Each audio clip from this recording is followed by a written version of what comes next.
Welcome to my channel.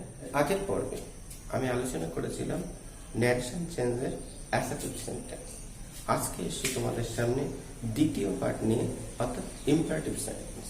আগের পার্টে বলেছিলাম যে আমি সেকেন্ড পার্টে আলোচনা করব ইম্পারেটিভ সেন্টেন্স, আর থার্ড পার্টে আলোচনা করব ইন্ট্রোগেটিভ সেন্টেন্স।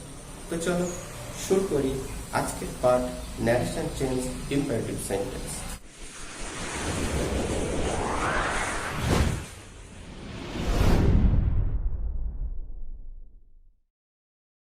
প্রথমে জানতে হবে যে what is imperative sentence. Imperative sentence কি? ইম্পারেটিভ সেন্টেন্স হচ্ছে অনুজ্ঞাসূচক বাক্য বাংলা। আরেকটু বাংলা কি হয়? আদেশ, উপদেশ আর অনুরোধমূলক বাক্য। যেমন অর্ডার, অ্যাডভাইস আর রিকোয়েস্ট, এইগুলো বোঝায় ইম্পারেটিভ সেন্টেন্সের মধ্যে। কোনো কিছু আদেশ হতে পারে open the door, shut the window.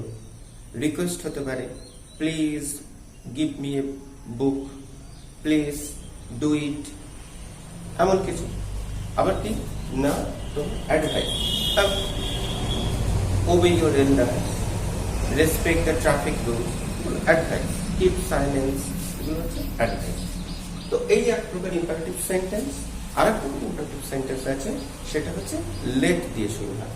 যেমন দেখছো late imperative, late imperative. Are generally এটাকে আমরা বলতে পারি কি না, জেনারেল ইম্পারেটিভ। এইগুলোকে আমরা জেনারেল ইম্পারেটিভ বলতে পারি। জেনারেল ইম্পারেটিভ এগুলোকে আমরা বলতে পারি। দুটোর ক্ষেত্রে নিয়ম আলাদা, ব্যবহারটা আলাদা। কিভাবে আমরা ন্যারেশন চেঞ্জ করি? একটা প্রশ্ন আসতে পারে যে আমরা এখন আলোচনা করছি ইম্পারেটিভ সেন্টেন্স, সেই জন্য এটা বুঝতে পারছি যে ইম্পারেটিভ সেন্টেন্সের নিয়ম। কিন্তু স্যার আমি কি করে, যখন অনেকগুলো 5টা সেন্টেন্সে দেওয়া থাকবে তখন আমি কি করে বলবো যে কোনটি ইম্পারেটিভ সেন্টেন্স? তখন ইম্পারেটিভ সেন্টেন্সের সব থেকে ভালো বোঝার যেটা, ইম্পারেটিভ সেন্টেন্সে কখনো সাবজেক্ট থাকে। ইম্পারেটিভ সেন্টেন্সে কখনো সাবজেক্ট থাকে না। ইম্পারেটিভ সেন্টেন্সে কখনো সাবজেক্ট থাকে। আরেকটা উপায় কি, ইম্পারেটিভ সেন্টেন্স সবসময় প্রেজেন্ট টেন্স, সবসময় present tense. Present imperative sentence সবসময় প্রেজেন্ট টেন্সে হয়। তাহলে এটা একটা চেনার উপায়। একটা হচ্ছে তোমার সাবজেক্ট কখনো থাকে না, আর একটা হচ্ছে প্রেজেন্ট টেন্স ব্যবহার করা হয়। নিয়মগুলো একটু দেখে নিই, তারপর আমি ঠিক আগের পর্বের মতো উদাহরণ দিয়ে দিই, তোমাদেরকে বোঝাবো যে ইম্পারেটিভ সেন্টেন্সের ন্যারেশন চেঞ্জ কিভাবে করতে হয়। প্রথমে আগের পার্টে আমি যেটা করেছিলাম, আর যারা এখন আগের পার্টটা দেখোনি ন্যারেশন চেঞ্জে, তারা আমার চ্যানেলে গিয়ে একটু দেখে নাও আগের পার্টটা, তাহলে এই পার্টটা বুঝতে তোমাদের সুবিধা হবে। কারণ ওই পার্টে ন্যারেশন সম্পর্কে আমি কিছু আলোচনা করেছিলাম। হোয়াট ইজ ন্যারেশন বা ন্যারেশনের কতগুলো ভাগ, কিছুটা আলোচনা ওই পার্টে ছিল। তো সেটা দেখো ওই পার্টটায় গিয়ে, পার্ট 1-এ ছিল ওটা। আর পার্ট 2 আজকে আলোচনা হচ্ছে ইম্পারেটিভ সেন্টেন্স। তো পুরোটা দেখো, এবং অবশ্যই তোমাদের ভালো লাগলে চ্যানেলটা সাবস্ক্রাইব করো। যারা এখনো সাবস্ক্রাইব করোনি, পাশে যে বেল আইকন আছে সেটাকে প্রেস করো এরকম টিউটোরিয়াল ভিডিও পাওয়ার জন্য। তো লাস্ট পর্যন্ত দেখো, তাহলে তোমরা ন্যারেশন চেঞ্জ অনেকটা, আশা করি তোমাদের পুরোটা ক্লিয়ার হয়ে যাবে। এখানে দেখো ভার্বটা কি আছে না, জেনারেলের ক্ষেত্রে ভার্ব আমরা ব্যবহার করি যদি বাক্যটাকে, অর্থাৎ ভিতরের যে, সেই দিদি বলেছেন ভিতরের অংশটা যদি তোমার অর্ডার বাক্য থাকে, তাহলে আমরা ভার্ব হিসেবে ব্যবহার করবো অর্ডার। পাস্ট টেন্স যদি হয় তাহলে অর্ডার। যদি বাইরের অংশ পাস্ট টেন্স থাকে, ভিতরে তো পাস্ট টেন্স থাকবে না, এখানে লিখেছিলাম যেটা যে সব সময় প্রেজেন্ট টেন্স হয়। যদি ভিতরের বাক্যটা রিকোয়েস্ট বোঝায়, তাহলে এদিকে ভার্ব হিসেবে আমরা ব্যবহার করবো রিকোয়েস্টেড। যদি অ্যাডভাইস বলে ভিতরের অংশ, তাহলে এদিকে ব্যবহার করবো অ্যাডভাইস অথবা অ্যাডভাইসড। বানানটা কিন্তু এস হবে, কারণ একটা অ্যাডভাইসের দুটো বানান আছে, আমি সেটা তোমাদের পরে আলোচনা করছি। অ্যাডভাইসের দুটো বানান আছে, একটা হচ্ছে ADVICE, আরেকটা বানান হচ্ছে ADVISE। দুটো বানান আছে, দুটো বানান আমি আলোচনা করছি একটু পরে। তোমাদের দুটো বানান কোথায় ব্যবহার হয় এবং মনে রাখার সহজ উপায় দুটো বলে দিচ্ছি একটু পরে।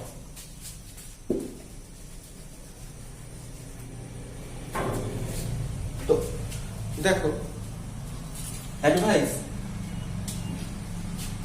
এবার কি দেখো, যদি জেনারেল হয় তাহলে ভার্বগুলো ব্যবহার হয় এই তিন। যদি লেট বাক্য হয় তাহলে কি হবে, যেমন লেট বাক্য, লেট ইম্পারেটিভ কি? Let imperative let us go home, চলো আমরা বাড়ি যাই। Let us arrange the meeting, আমরা একটা মিটিং এর ব্যবস্থা করি। তাহলে এমন লেট দিয়ে করো, বুঝছে? লেট মি ডু ইট, আমাকে এটা করো। লেট মি সি ইট, আমাকে এটা দেখতে দাও। Let us listen the music, চলো আমরা গানটা শুনি। তাহলে এমন ধরনের হচ্ছে লেট বাক্য। তো সেই লেট বাক্য হলে কি হয়? লেট বাক্য হলে ভার্ব হিসেবে আসে হয় প্রপোজ অথবা সাজেস্ট, প্রস্তাব দেওয়া অথবা পরামর্শ দেওয়া। সেই ক্ষেত্রে শুড বসে। শুডটা কিভাবে বসে তোমরা দেখতে থাকো, আমি যখন লেট আলোচনা করব তখন এই ব্যাপারটা আমি ক্লিয়ার করবো। তোমরা যখন লিখে নেবে তখন এমন ভাবে লিখবে। তারপরে যে রিকোয়েস্ট, এছাড়াও বসানো যায় রিকোয়েস্ট। সেই রিকোয়েস্ট যদি হয় সেই ক্ষেত্রে আমরা মাইন্ড বসে। একইভাবে লেট যখন আমি উদাহরণ দিয়ে আলোচনা করব তখন আমি ব্যাপারটা ক্লিয়ার করবো। এই পার্টে আমি ক্লিয়ার করব, কিন্তু আগে জেনে আলোচনা করার পরে দেখতে থাকো। লিঙ্কার, লিঙ্কার হিসেবে আমি কি বসাতে পারি না? লিঙ্কার যদি জেনারেল হয় তাহলে কম ইনভার্টেড কমার জায়গায় বসবে টু। আর যদি লেট দিয়ে হয় তাহলে সেই ক্ষেত্রে কম ইনভার্টেড কমার জায়গায় বসবে দ্যাট। টেন্স আর প্রোনাউন আমি ফার্স্ট পার্টে বলেছিলাম যে এটা শুধু অ্যাসার্টিভ সেন্টেন্স ক্ষেত্রে টেন্স আর প্রোনাউন নয়, পাঁচটা সেন্টেন্সের সব ক্ষেত্রে ওই সি এর নিয়ম আর ডি এর নিয়ম একই। ওখানে টেন্সের যে নিয়ম বলেছিলাম এখানেও সেম নিয়ম হবে। আমি তবুও তোমরা যারা পার্ট 1 এখনো দেখোনি তাদের সুবিধার্থে আমি এখানে একটা সংক্ষেপে বলে দিচ্ছি যে যদি তোমার প্রেজেন্ট টেন্স আর ফিউচার টেন্স থাকে তাহলে কোনো রূপ পরিবর্তন হবে না, ভিতরের কোনো টেন্সের পরিবর্তন হয় না। আর যদি বাইরে পাস্ট টেন্স থাকে তাহলে ভিতরে অবশ্যই পাস্ট টেন্সে রূপান্তর করতে হবে। আর যদি বাইরে পাস্ট টেন্স আছে ভিতরে পাস্ট ইনডিফিনিট আছে তাহলে সেটা পরিবর্তন হবে পাস্ট পারফেক্ট টেন্সে। যদি বাইরে পাস্ট টেন্স থাকে ভিতরে পাস্ট কন্টিনিউয়াস থাকে তাহলে সেটা পরিবর্তন হবে পাস্ট পারফেক্ট কন্টিনিউয়াস টেন্সে। আর আরো একবার বলছি যে তোমরা পার্ট 1 এ গিয়ে ব্যাপারটা ক্লিয়ার করে নিও। প্রোনাউন সেম, যদি ইউ থাকে কিংবা ইয়র থাকে তাহলে অবশ্যই দেখতে হবে বাইরের অবজেক্টকে। আর বাকি ক্ষেত্রে আই, উই, হি, সি, দে যা থাকবে সেগুলোর ক্ষেত্রে আমাদের দেখতে হবে বাইরের সাবজেক্টকে। এবার চলো আমরা একটা উদাহরণ দিয়ে দিই ব্যাপারটা আলোচনা করি। প্রথমে সহজ একটা বাক্য দিয়ে শুরু করি। হি সেজ, সে বলে, ডু ইট, এটা করে। ডু হচ্ছে ভার্ব, ইট হচ্ছে অবজেক্ট, তাহলে সাবজেক্ট নেই। ইম্পারেটিভ সেন্টেন্স, তাহলে এটা হচ্ছে ইম্পারেটিভ সেন্টেন্স। এটা হচ্ছে ইম্পারেটিভ সেন্টেন্স, অবশ্যই জেনারেল ইম্পারেটিভ, কারণ লেট নেই। তাহলে আমরা যখন এটাকে চেঞ্জ করব কিভাবে চেঞ্জ করব দেখো। ডু ইট এটাকে আমাদের কি বোঝাচ্ছে না? ডু ইট এটা থেকে বোঝাচ্ছে যেই বাক্যটা হচ্ছে অর্ডার, অর্ডার বাক্য আছে, তাহলে সেই ক্ষেত্রে আমার এই যে ভার্ব এইখানে বসাতে হবে কি না অর্ডার। তাহলে হি, ও আর টি ই আর, অর্ডার। কিন্তু he third person singular number, present tense, তাহলে হবে কি অর্ডারস। ভার্বের সঙ্গে এস বাই এস যুক্ত হয়। কম ইনভার্ট কাউন্টেড, দেখো লিঙ্কারটা দেখে নাও, ওখানে কি লেখা আছে রুলসে? লেখা আছে লিঙ্কার হিসেবে বসে টু। তাহলে এখান থেকে বসবে কি না কম ইনভার্টেড কমার জায়গায় বসবে টু। এরপর যে ভার্ব আছে সেই ভার্বটা কোন রূপ কিন্তু পরিবর্তন হবে না, কারণ টু এর পরে ভার্বের 1 নম্বর বসে। তাহলে এখানে ডু আছে, ডুটাই বসবে। এই যে টু এর পরে ভার্বের 1 নম্বর বসালাম, এটাকে বলা হয় ইনফিনিটিভ। এটাকে বলা হয় ইনফিনিটিভ। তাহলে এই যে টু এর পরে ভার্বের 1 নম্বর ইনফিনিটিভ, এই জন্য যেহেতু ইনফিনিটিভটা এটা টু এর পরে কখনো ভার্বের 1 নম্বর ছাড়া অন্য কিছু বসানো, শুধু ন্যারেশনে নয়, যে কোনো বাক্যের ক্ষেত্রে এটা কিন্তু প্রযোজ্য। অবজেক্ট ইট আছে, তাহলে ইট এটা ডাইরেক্ট স্পেস, এটা ইনডাইরেক্ট স্পেস। আরেকটা হি সেড ডু ইট, খেয়াল করো শুধু এইটা চেঞ্জ করেছে, এখানে ছিল প্রেজেন্ট টেন্স, এখানে আছে পাস্ট টেন্স। তাহলে কি হবে, ভিতরে কি পরিবর্তন হবে সেটা দেখার জন্য তোমাদের এটা দিলাম। হি এটা অর্ডার বুঝিয়েছে, তাহলে এটা অর্ডার, অর্ডার। কিন্তু এখানে পাস্ট টেন্স থাকার জন্য এইখানে পরিবর্তনটা কি হবে না অর্ডার। কমেন্ট ব্র্যাকেট কাউন্টে কি হবে না টু। কিন্তু এদিকে যখন পাস্ট টেন্স আছে তাহলে এদিকে পাস্ট টেন্স হওয়ার কথা, কিন্তু একটু আগে তো তোমাদের বললাম আমি যে এখানে যে ভার্বের 1 নম্বর টু পরে, তাহলে টু পরে ভার্বের কিন্তু ডু হবে, কখনো ডিড হবে না। বুঝে গেল? তাহলে ভার্বের পরে এখানে টু, টুর পরে ভার্বে 1 নম্বর, যেহেতু এখানে অর্ডার এর পরে 1 নম্বর ডিড কিন্তু কখনো হবে না, সবসময় ডু হবে। তারপরে ডিড।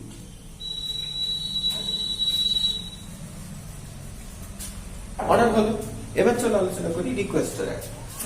এই বাক্যটা দিয়ে আমি রিকোয়েস্ট করি, তাহলে একই বাক্য তোমাদের বুঝতে একটু সুবিধা হবে। She said, please do it. সে বলেছিল দয়া করে এটা কর। প্লিজ কথাটার জন্য এই বাক্যটা প্রথমত ওখানে ডু ভার্ব দিয়ে, তার ইম্পারেটিভ সেন্টেন্স সাবজেক্ট নেই। আবার কি প্লিজ দিয়ে শুরু, তাহলে এই বাক্যটা অবশ্যই কি আছে না বাক্যটা রিকোয়েস্টেড আছে, বাক্যটা রিকোয়েস্টেড। এবার যদি রিকোয়েস্ট থাকে তাহলে কি করতে হবে, আমাদের এই ক্ষেত্রে এই ভার্বটা কি হবে না রিকোয়েস্ট হবে। তাহলে রিকোয়েস্ট রিকোয়েস্ট, কিন্তু লক্ষ্য করো এখানে আছে V2, তাহলে ফার্স্ট টেন্স আছে, এখানেও ফার্স্ট টেন্স হবে রিকোয়েস্টেড। কমা ইনভার্টেড কমা উঠে গিয়ে টু, প্লিজ কিন্তু ব্যবহার হবে না, কিন্তু রিকোয়েস্টেড বললে তার মধ্যে কিন্তু প্লিজটা চলে আসে। তাহলে টুর পর এই ভার্বটা টু ডু ইট, ডিড হবে না, একটু আগেই বলেছি। 4 ধরো অ্যাডভাইস। অ্যাডভাইস হলে ফাদার সেস, বাবা বলে, রেসপেক্ট দ্য এল্ডার্স, বড়দেরকে শ্রদ্ধা করা। তাহলে এই কথাটা শুনে কিন্তু মনে হচ্ছে, তুমি ভাবতে পারো এটা অর্ডার হতে পারে, এটা শুনে হয়তো মনে হচ্ছে অর্ডার, আবার এমন হতে পারে এটা অ্যাডভাইস। তো এটা মূলত আমি অ্যাডভাইসের মধ্যেই ধরবো, বাবা যেহেতু বলছে অ্যাডভাইস ধরবো। এটা মিনিং কত তোমার ব্যাপার, তুমি অর্ডারও ধরতে পারো অ্যাডভাইসও ধরতে পারো, বাক্যটা তোমার যেটা মনে হবে। আলাদা করে কিছু নেই যে এটা হলে অর্ডার হবে, এটা হলে তোমার অ্যাডভাইস হবে, তা হবে। রিকোয়েস্ট আছে, প্লিজ আছে, কাইন্ডলি আছে, কারণ নাম ধরে যদি বলা হয় সেটাও সেই ক্ষেত্রে রিকোয়েস্টের মধ্যে পড়ে। ঠিক আছে, যেমন বলো he said Amal do it, Amal এটা করে, তাহলে অমল কমা ডু ইট, তাহলে সেটা কিন্তু রিকোয়েস্টের মধ্যে, কিন্তু অমল ডু ইট এটা কিন্তু ইম্পারেটিভ সেন্টেন্স না, কারণ সেখানে সাবজেক্ট আছে। বা ডু ইট অমল কমা দিলে এই ক্ষেত্রে কিন্তু সেটা রিকোয়েস্টের মধ্যেই পড়ে, এই ক্ষেত্রে এটা অ্যাডভাইস। তো এই বাক্যটা আমরা যখন বুঝেছি যে অ্যাডভাইস, আমি এসেই লিখলাম, আমি বলেছিলাম এটা আলোচনা করবো, পরে আলোচনা করছে এটা। তো সেই ক্ষেত্রে কি হবে না, যেহেতু বাক্যটা আমি অ্যাডভাইস বুঝেছি, তাহলে এখানে প্রেজেন্ট টেন্স আছে, তাহলে উত্তর হবে father advice. Third person singular number, তাহলে advices. Common verb counting give to, হলো ভার্বের 1 নম্বর, তাহলে রেসপেক্ট, রেসপেক্ট কি হবে দা এল্ডার, বড়দেরকে এল্ডার, বড়দের শ্রদ্ধা করে বা সম্মান করে। তাহলে এখানে কি হলো বাক্যটা না father advises to respect the elders, এল্ডার্সদেরকে বড়দেরকে রেসপেক্ট করার জন্য বলা হচ্ছে। তাহলে এখানে আমি জেনারেল গুলো দেখলাম, যে কোন ক্ষেত্রে কি আমরা ব্যবহার করি। অ্যাডভাইস এডিভিআই এসি আর এডিভিআই সি কি পার্থক্য আমি লেটটা বলার পরে করছি। জেনারেল সঙ্গে লেটের একটা মিল আছে বা লেটের একটা সামঞ্জস্য আছে, সেই জন্য লেটটা বলি, শেষে আমি ওটা বলছি। আলাদা করে লেট ইম্পারেটিভ বলে কিন্তু কিছু নেই। এখানে যেটা হচ্ছে সেটা আমরা ইম্পারেটিভ সেন্টেন্সকে আমরা লেটের মধ্যে আনছি, অর্থাৎ লেট দিলে কেমন হয়, লেট ইম্পারেটিভ সেন্টেন্স কেমন হয় সে আলোচনাটা করছি। তো লেটের ক্ষেত্রে আমি ভার্বকে বলেছিলাম কি না ভার্ব হিসেবে ব্যবহৃত হয় তোমার প্রপোজ, সাজেস্ট, আরেকটা ব্যবহার হয় কি রিকোয়েস্ট। তো ধরো একটা বাক্য আমি লিখি, লেট দিয়ে শুরু মানে চোখ বন্ধ করে ইম্পারেটিভ সেন্টেন্স। তাহলে এখানে আমাদের সেটের ক্ষেত্রে কি হবে না, সেটের ক্ষেত্রে বসাতে হবে তোমার ওই 3টে ভার্বের একটা। তো আমি এখানে ধরো স্যার কোনটা বসাবে তার কোনো নির্দিষ্ট নেই, তুমি যেটা খুশি বসাতে পারো, তোমার বাক্যটা করে যেটা মনে হয় তুমি বসাতে পারো, নির্দিষ্ট নেই। তাহলে এটা আমি ধরো প্রপোজ করবো, PROPOSE, পাস্ট টেন্স আছে, তাহলে এটা হবে প্রপোজড। কমেন্ট ভার্ব কম, ওখানে বলেছিলাম লিঙ্ক আপ, কমেন্ট ভার্ব কম থেকে কি হয় না দ্যাট, তাহলে দ্যাট। এবার খেয়াল করো যেটা খুব গুরুত্বপূর্ণ, জেনারেল ইম্পারেটিভ কিন্তু সহজ, লেট ইম্পারেটিভ এর ক্ষেত্রে এই রেখাটা একটু কঠিন। সেটা কি, যদি এখানটা দ্যাট এর পরে হচ্ছে সাবজেক্ট বসে, তো আমার এই বাক্যটার ভিতরে কিন্তু কোনো সাবজেক্ট নেই, কি আছে মি, অর্থাৎ অবজেক্ট আছে, সাবজেক্ট নেই। আর আমি তো প্রথমে বলেছি ইম্পারেটিভ সেন্টেন্সে সাবজেক্ট থাকে না। তাহলে এটা কি করা যেতে পারে, খেয়াল করে একটু। মি মানে হচ্ছে আই, আই থাকলে প্রোনাউনের নিয়ম অনুসারে কাকে দেখতে হয়, বাইরের সাবজেক্টকে দেখতে হয়। তাহলে আমার বাইরের সাবজেক্টকে নিয়ে এখানে বসাতে হবে, তাহলে হলো কি হি, তাহলে সাবজেক্ট তৈরি হলো। এরপর লেট ছিল। এবার একটু খেয়াল করো, যেখানে রুলস লিখেছিলাম সেখানে আমি বলেছিলাম যে ভার্বের ক্ষেত্রে প্রপোজ অথবা সাজেস্ট ব্র্যাকেটে লিখেছিলাম শুড, ওই শুডটার আলোচনা আমি এখন করছিলাম। যদি তোমার এখানে ভার্ব হিসেবে আসে প্রপোজ কিংবা সাজেস্ট, প্রপোজ কিংবা সাজেস্ট, এখানে সাজেস্টেডও লিখতে পারতে, তাহলে সেই ক্ষেত্রে এই লেটটার পরিবর্তন ঘটবে। পরিবর্তন হয় কি হবে না, পরিবর্তন হয় ওই লেটটার পরিবর্তন হবে তোমার শুড।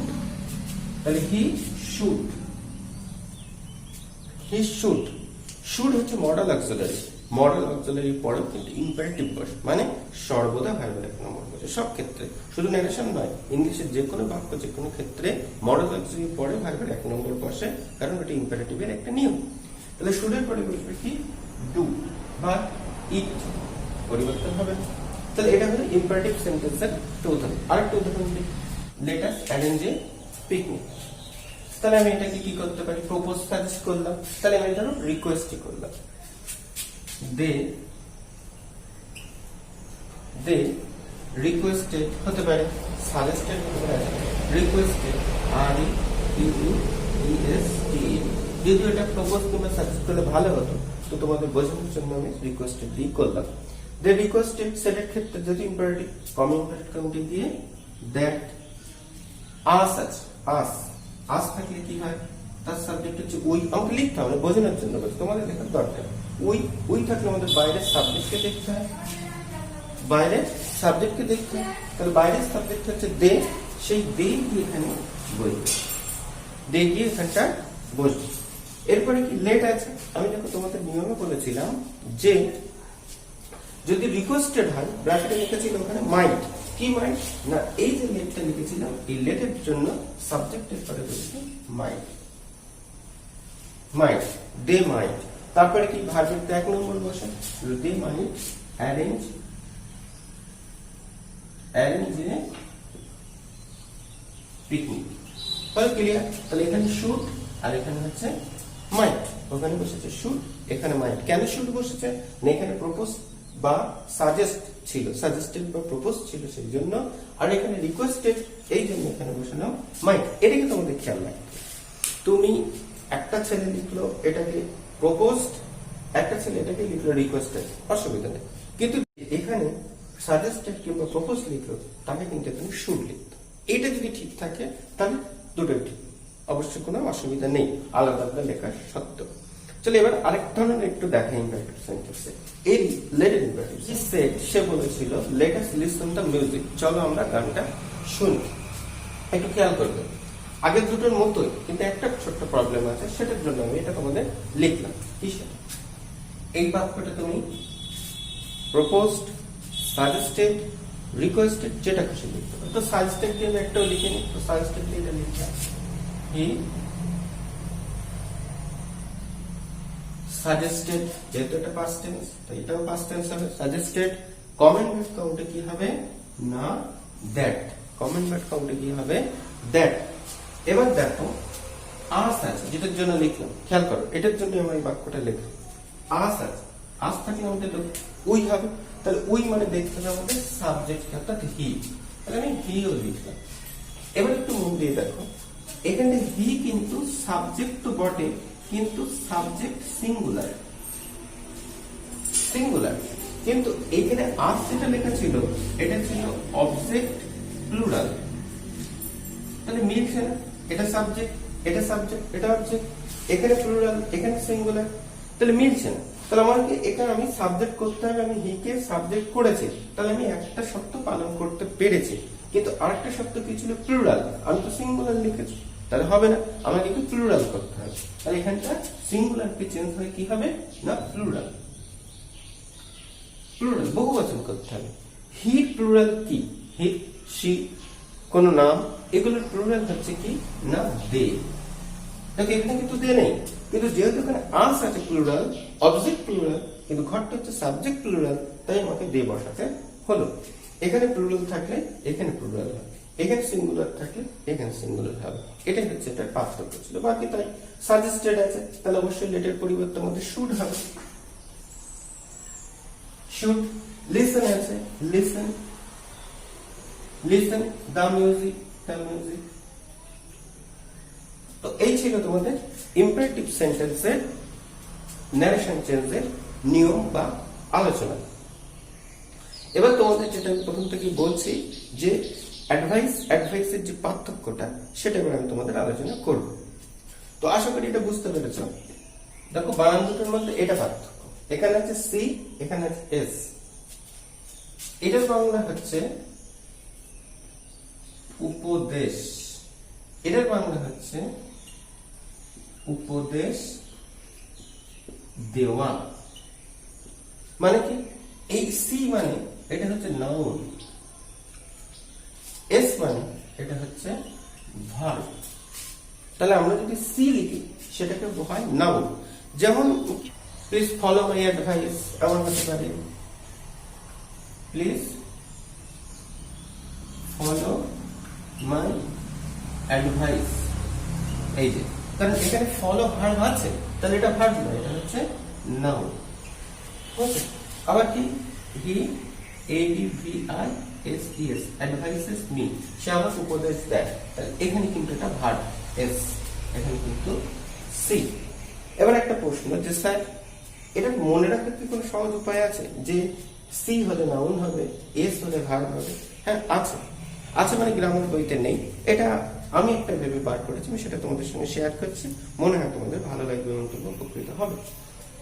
কি দেখো, আমরা যদি পার্টস অফ স্পিচ দেখি, তো পার্টস অফ স্পিচ একটু সাজাও। উপরে কে আছে? Noun, pronoun, adjective, verb, adverb, preposition, conjunction, interjection, তাই তো?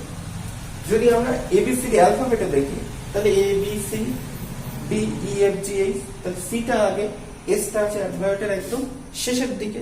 তাহলে এখানে অ্যালফাবেটের যে প্রথম আসে পার্টস অফ স্পিচ, সে প্রথম মানে নাউন, এখানে যে শেষে আছে অর্থাৎ এসে, পার্টস অফ স্পিচের শেষেতে অর্থাৎ ভার্ব।